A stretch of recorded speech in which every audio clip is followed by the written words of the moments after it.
welcome to my channel. Students, if you are new to my channel, then do subscribe to it and press the bell icon ताकि मेरे सारे new videos की update आपको regularly मिलती रहे. Students, this is the second part of your second chapter of political science book for class 9th. मेरा जो first part है इस चैप्टर का, उसका लिंक मैंने डिस्क्रिप्शन बॉक्स में लिखा हुआ है, सो आप लोग वो देख सकते हैं. और उसके बाद now I continue with the second part of this chapter. Based on the discussion in the previous part, we came to the conclusion that if a government has to be a democracy, या एक democratic government जो है उसमें कुछ features होने चाहिए. It must possess certain features, and what are these features?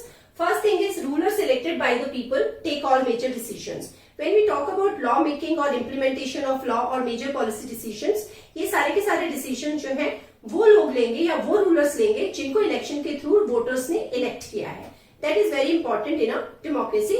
ऐसा military rule में या डिक्टेटरशिप्स में नहीं होता है. Second is free and fair elections. Election is a mechanism जिसके थ्रू रूलर्स को इलेक्ट किया जाता है. तो इन इलेक्शंस का फ्री और फेयर होना बहुत जरूरी है. फ्री मीन्स कि सबको इक्वल अपॉर्चुनिटीज है. सेकेंडली फेयर मैनर का मतलब है कि जो पॉलिटिकल पार्टीज हैं या लीडर्स हैं इलेक्शन कंटेस्ट कर रहे हैं, they should not use any kind of unfair means और any kind of unfair practices to win the elections. जैसे कि बूथ कैप्चरिंग के बारे में हमने सुना है, रिगिंग के बारे में सुना है, ये सारी की सारी अनफेयर प्रैक्टिसेस है which should not be there if it is a free and fair election. Third point is that choice and opportunity is available to all on an equal basis. Here we are talking about the principle of political equality. कि एक democratic system में सारे लोगों को बराबर अधिकार है, equal है पॉलिटिकली, जिसमें सबको बराबर अपॉर्चुनिटी मिलती है इलेक्शन कंटेस्ट करने की, और सारे के सारे जो वोटर्स हैं उनको भी बिना किसी डिस्क्रिमिनेशन के वोट देने का अधिकार होता है. Next is governments power is limited by basic rules of constitution. क्या फॉर्म है डेमोक्रेसी की जब हम डेमोक्रेटिक गवर्नमेंट की बात करते हैं? The government can not misuse it's power. There are limits to the power of government, and these limits are set up by the constitution and the fundamental rights or the rights which are being granted to the citizens of a country. क्योंकि उन rights को use करके लोग government के decisions को question कर सकते हैं अगर वो people friendly नहीं है. So children, these are the basic features of democracy.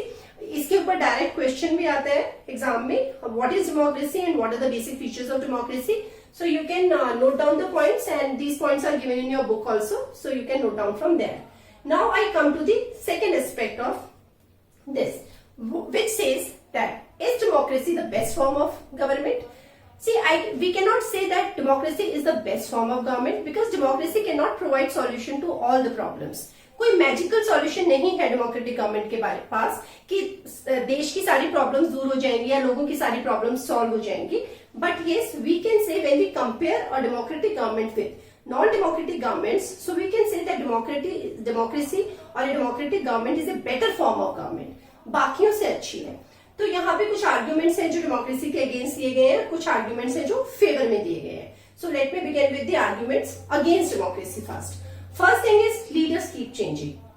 Yes, it is there because we say that election should be held in मतलब should be held regularly.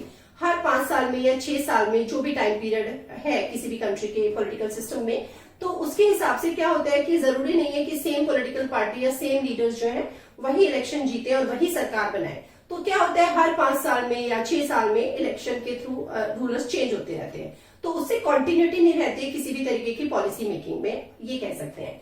Second is democracy is all about political competition. Political competition means that जो भी कोई election contest करता है तो सबको ये होता है कि वो इलेक्शन जीते. अब वो इलेक्शन जीतने की वजह से एक पॉलिटिकल कॉम्पिटिशन की फीलिंग लीडर्स के बीच में या कंटेस्टेंट्स के बीच में, कैंडिडेट्स के बीच में आ जाती है. सो वहां पे क्या होता है, कभी कभी मिस यूज होता है, अनफेयर प्रैक्टिसेस यूज की जाती है, डर्टी ट्रिक्स अपनाई जाती हैं पॉलिटिकल पार्टीज या लीडर्स के द्वारा to win an election. So that is absolutely wrong. Third is decisions are delayed. Democracy में क्या होता है कि डिसीजंस जब दिए जाते हैं तो इंस्टेंट नहीं दिए जाते हैं. मतलब जो भी कोई बिल इंट्रोड्यूस होता है लेजिस्लेचर में, पहले उस पर डिबेट की जाती है, डिस्कशन की जाती है, सारे के सारे लीडर्स अपनी ओपिनियन देते हैं. तो इस तरीके से कई बार ऐसा होता है कि पहले एक हाउस में बिल पास होता है, फिर सेकंड हाउस में जाता है, तो बहुत ज्यादा टाइम लग जाता है डिसीजन को लेने में. So that is how it is an argument against democracy कि डिसीजन डिले हो जाते हैं.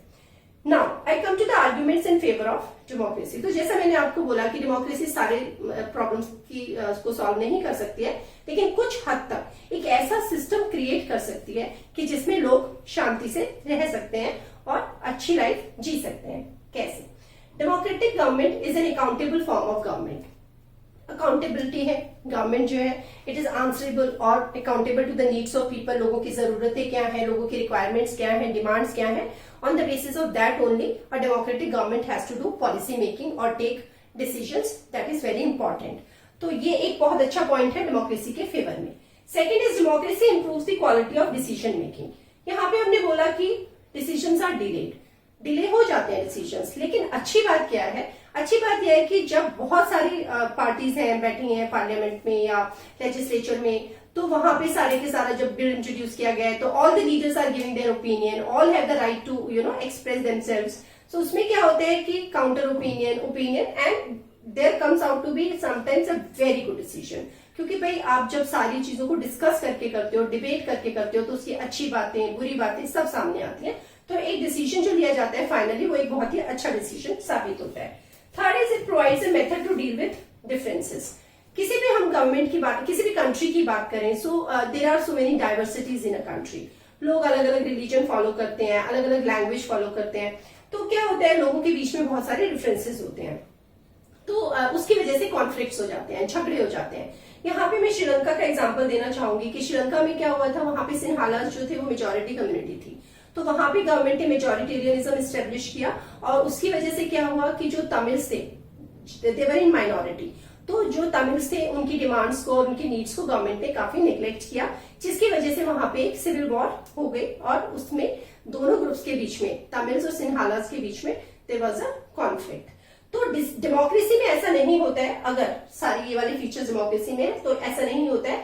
एक पीसफुल मैकेनिज्म के थ्रू लोगों की प्रॉब्लम्स को या लोगों की जो डिफरेंसेस हैं उनको दूर किया जाता है, सॉल्व किया जाता है और सब लोग अपनी अपनी प्रॉब्लम्स गवर्नमेंट के सामने रख सकते हैं।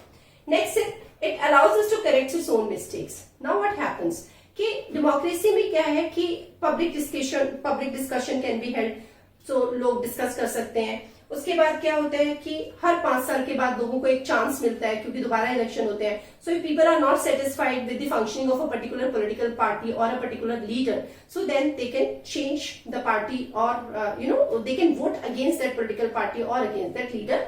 सो this is how it works out here. Next is democracy enhances the dignity of citizens.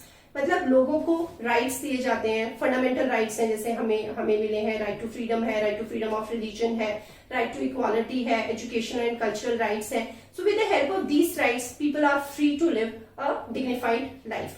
So these are the arguments in favour of democracy, and now on the basis of these we can say that democracy is a better form of government if we do not call it a best form of government.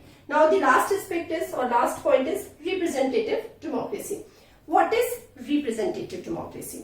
So when we talk about this, now you just imagine a situation.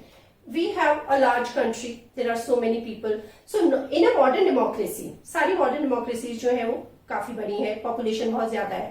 Not all can sit together or all can assemble at one place and discuss about policy making or decisions or decision making. So election is a mechanism through which we choose our rulers.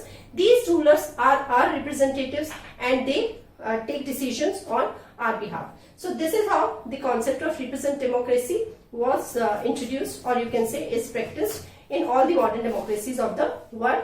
I hope you enjoyed the class and stay tuned. Keep waiting for my new videos for class 9th social science.